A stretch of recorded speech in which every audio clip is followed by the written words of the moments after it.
Banyak betul maklum balas yang kita terima pasal perjanjian perdagangan Timur Balas Malaysia Amerika Syarikat atau ART yang terkini dari YB Rafizi Ramli. Terima kasih atas keprihatinan YB. Jadi kali ini kita akan ulas sebahagian dari isu yang dibangkitkan beliau.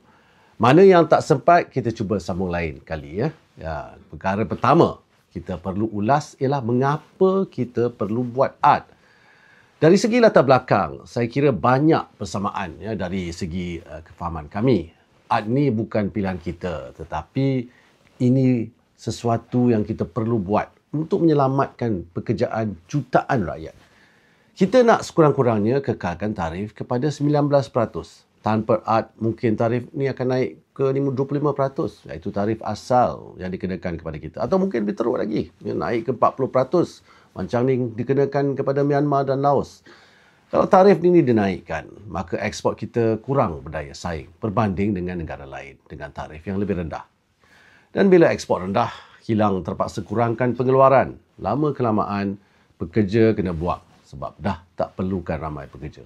Dan dalam jangka masa panjang, hilang sedia ada pun ditutup dan pelabur akan memilih negara lain dengan tarif yang lebih rendah.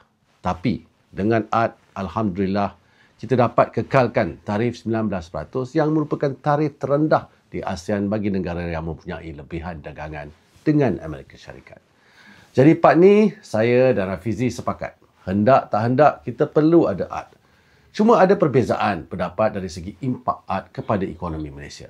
Kita mulakan isu perbandingan antara Malaysia dan Cambodia.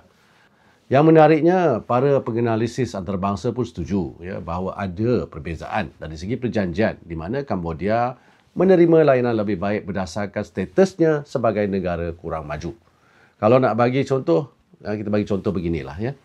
Untuk masuk sekolah asrama penuh, anak orang miskin yang markahnya lebih rendah dari anak orang yang kaya akan diberi keutamaan. Jadi kalau Ali ni anak orang kaya dapat markah 90, tapi Abu ni anak orang miskin tapi dapat markah 85, maka mungkin Abu yang terpilih.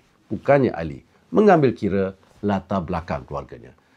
Samalah dengan perjanjian ini. Bila nak banding Malaysia dengan Cambodia, kita ambil kira bahawa layanan yang diberikan berbeza berbanding tahap pembangunan. Jadi contohnya, jumlah yang Amerika Syarikat minta kita beli lebih tinggi dari Cambodia. Sebab dia pun tahu tahap kemampuan kedua-dua negara. Sekarang, kita pergi pada para 5.1.1. Antara perkara yang para pengkritik selalu bangkitkan ialah ketiadaan fasa in a manner that does not fringe on Cambodia's sovereign interest. Dalam ART Malaysia, di mana ketiadaan fasa ini kononnya bermakna kedaulatan Malaysia terjejas. Kita bagi contoh macam ni lah. Ada seorang perempuan cantik. So Ali pun kata, wow, cantiknya perempuan ni. Abu pula seni sedikit. Dia kata, rambutmu panjang ikal mayang, bibir bagai limau seulas. Jadi, apakah perempuan ini tak cantik di mata Ali semata-mata kerana tiada perkataan cantik dalam pujiannya? Tak, sebab cara dia puji perempuan itu jelas menunjukkan wanita itu cantik. Samalah dengan ART Malaysia. Walaupun dalam artikel 5.1 tak disebut secara terang perkataan sovereignty, tapi frasa di dalamnya membuktikan bahawa kedaulatan Malaysia tetap terpelihara. Satu, a measure with equivalent restrictive effect. Maksudnya, tak semestinya ikut apa yang Amerika Syarikat kenakan, tapi boleh gunakan langkah lain yang bersesuaian.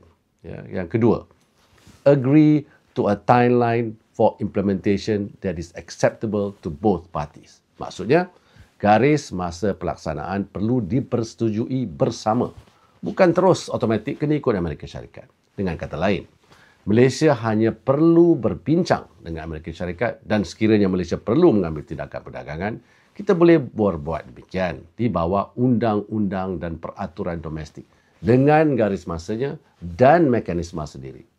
Yang ketiga, dan ini yang paling penting, to address a shared economic or national security concern. Maksudnya, untuk menangani ancaman ekonomi atau keselamatan bersama. Jadi, artikel ini hanya terpakai kalau ada ancaman bersama. Tak semestinya kita ikut Amerika Syarikat jika tiada ancaman kepada keselamatan atau ekonomi Malaysia. Inilah frasa-frasa yang menyokong kedaulatan Malaysia. Sekarang kita pergi kepada artikel 5.2.3. Ini pula tentang mekanisme untuk menilai pelaburan masuk. Pertama sekali, mekanisme untuk menilai atau mengkaji inbound investment bagi melihat risiko kepada keselamatan negara adalah satu keperluan pada masa ini. Ya. Kita tidak boleh lagi hanya melihat pelaburan dari segi nilai yang masuk semata-mata, tetapi perlu juga menilai punca kewangan dan penglibatan individu dalam pelaburan tersebut. Adakah kita mahu menerima pelaburan dari dana-dana haram atau menggunakan pelaburan tersebut untuk mencuci duit semata-mata? Ya. Bagaimana pula jika pelabur yang melabur merupakan individu yang terlibat dalam keganasan yang boleh menjejaskan keselamatan negara? Oleh itu, sebenarnya mekanisme ini adalah amat baik untuk negara. Ya. Dan soalan kedua yang paling penting, adakah Amerika Syarikat yang akan tentukan pelaburan mana yang masuk ke dalam negara? Ya. Jawapannya, of course, no, ya, tidak. Artikel ini menyatakan bahawa Malaysia perlu explore atau melihat keperluan mengadakan mekanisme berkaitan. Pertimbangan yang diberikan hendaklah merujuk kepada national security risk, iaitu pertimbangan yang hanya melihat kepada aspek keselamatan negara kita, ya, terutamanya melibatkan sektor strategik seperti tenaga atau mineral kritikal. Jadi mekanisme itu kalau dilaksanakan perlu konsisten dengan amalan terbaik antarabangsa, bukan berdasarkan Amerika Syarikat semata-mata. Akhir sekali baru perlu bekerjasama dengan Amerika Syarikat untuk isu-isu berkaitan dengan keselamatan pelaburan. Mekanisme ini agak baru kepada Malaysia. Jadi kalau ada pihak yang mahu membantu Malaysia, kita terima agar kita boleh meningkatkan kapasiti atau kepakaran dalam isu ini. Okey, sekarang artikel 5.3 pula. Malaysia shall not purchase any nuclear reactors, fuel rods or enriched uranium from certain countries, except where there are no alternative suppliers on comparable terms and condition. Kata kunci di sini ialah except where there are no alternative suppliers on comparable terms and condition. Maksudnya, kalau ada negara boleh bekalkan dengan terma dan harga yang lebih baik, maka Malaysia tiada halangan untuk membuat perolehan dari negara tersebut. Ya. Kalau A dan B jual harga yang sama, keutamaan mungkin negara A. Tapi kalau B jual pada harga yang jauh lebih murah dari A, maka pengecualian ini terpakai kerana syarat dari A tak setanding dengan B. Tapi telahan kononnya MITI tak semak dengan kementerian-kementerian lain ni. Ini agak nakal lah ya, Rabi Rafizi. Pertamanya, pasukan Perunding Malaysia adalah mereka yang berpengalaman luas dalam arena perdagangan antarabangsa. Dan sepanjang proses ini, semua kementerian dan agensi berkaitan dirujuk untuk memastikan aspek penting diambil kira.